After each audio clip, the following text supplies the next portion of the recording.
Shortly after Darius Geis turned himself in on domestic violence charges, the Washington football team has released the running back. I'm joined now by Washington reporter Chris Russell and SI fantasy analyst Michael Fabiano. And Chris, I'm going to start with you here. It's been a tumultuous offseason in Washington, to say the least, but obviously these are some serious charges against Geis.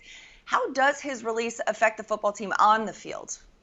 Madelyn, you're right. It has been an insane offseason and continues. Here's how it affects them. Darius Geis was expected, although he had to earn it and stay healthy to be the starting running back. If there was one strength on the Washington football team offense, it was the running back room and the running back group, and that obviously takes a huge hit in many different ways because of this incident and because of his release. If there's a silver lining in the rainbow for Washington, they still have potential Hall of Famer Adrian Peterson.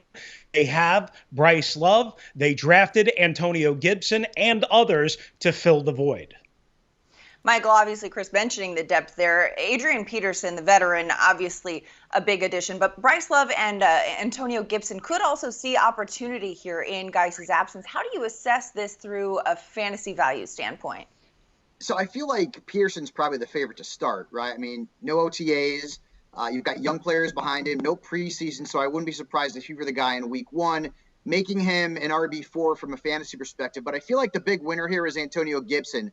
This guy has got all the tools to potentially be a fantasy star. He ran a 4.39 40 at the combine. He averaged almost 20 yards per catch. He averaged over 11 yards per carry. If you look at the tape on him from Memphis, he looks a lot like Christian McCaffrey, just bigger. And Ron Rivera actually compared Gibson to Christian McCaffrey. And if you guys know how good McCaffrey is in fantasy football, when we heard that from Rivera, fantasy owners, we kind of got excited about it. So Gibson, to me right now, especially because he's that dual threat runner and receiver, he is in the RB3 category with a sleeper label now all over him.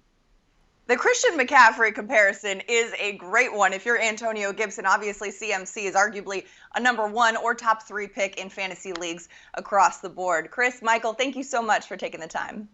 You got it.